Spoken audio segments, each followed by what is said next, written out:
Hi guys. Okay, so now we're going to get into the nutrition portion of this.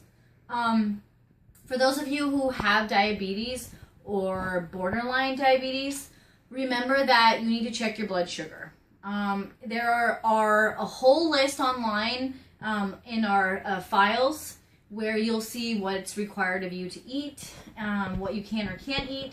But what you need to keep in mind is if your blood sugar is low, you can have something like sweet potato to bring it back up. If it's too high, you have your medicine to take, you've talked to your doctor, you know what it is you need to do to monitor your blood sugar levels.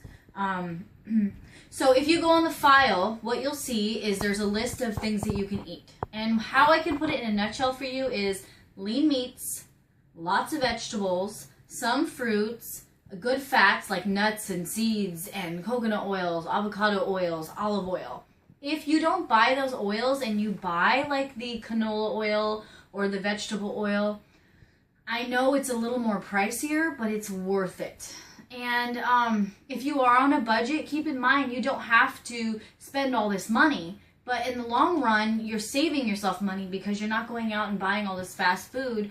Or when you are buying something, your body isn't so addicted to it like it used to be, where you would constantly go out and buy things that you shouldn't be eating anyways. Okay, so we're thinking inside out. We're working on fixing what's going on internally instead of just kind of like this quick fix, okay?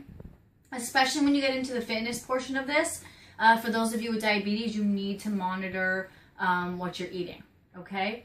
And you need to monitor when you're working out, check your blood sugar levels. And it's going to always be something that you're going to have to do no matter what, okay? So just keep that in mind. There's a client right now, Britta. She's doing the challenge, and she actually runs a lot, so she probably would have some really good insight on that too, as far as how she monitors her blood sugar. So I'm calling you out, Britta. Tell people what you do to monitor your blood sugar levels when you're running, before, after, just little things like that. Let's kind of help each other out, okay? First of all, I've already said lean meats, fruits, vegetables, nuts, and seeds. We're gonna go back to eating very ancestral, how our ancestors used to eat. We're gonna get rid of all this processed packaged crap, okay? So I've already told you that in the file section and the information, there's a list of what you can eat. I've even put up a picture of like a shopping list.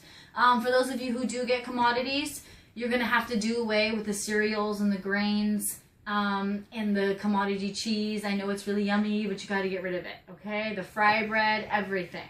Not that I'm saying do away with these foods. I'm just saying that they're not benefiting you at all. In fact, most of you are probably allergic to glucose. Excuse me, not glucose. I can't even think. You're allergic to gluten, and you don't even know that. Or some of you can't tolerate milk sugars, so you're lactose intolerant, but you don't know that. So you will find that out once you strip that from your diet. And it's not wasting food, it's just you're choosing not to use those foods. And don't feed them to your kids either, because that's not helping them.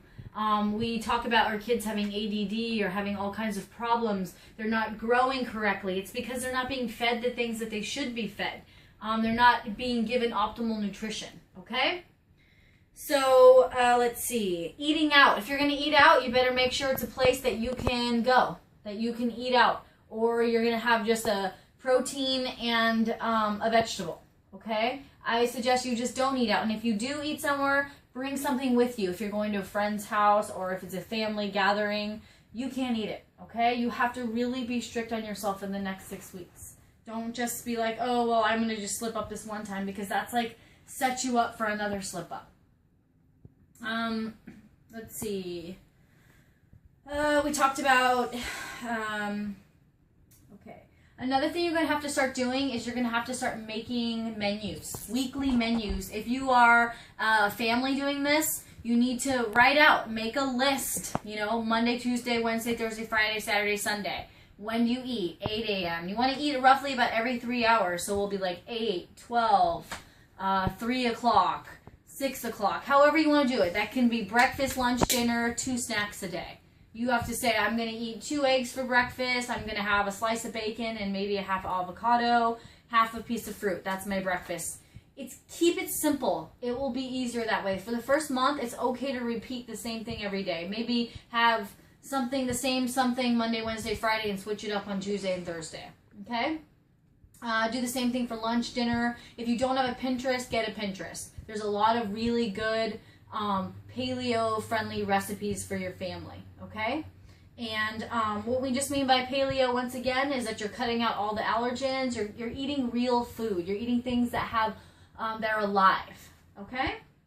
And then you're going to have a prep day. I have my prep days on Sundays where I go grocery shopping, I plan out my menu, and I prep my food. If you don't like to cook it all and have it already cooked, then what you can do is just prep it, get it ready to go. Know what you're going to eat on Monday, you know, and don't even really necessarily, I would say, tell the kids you're going to be doing this, because then they're going to expect for the food to be yucky. Just do it, you know, and watch how it changes. If they don't like something, then you might have to give a little bit of tough love there. But in the end, it's going to be good for all of you, okay?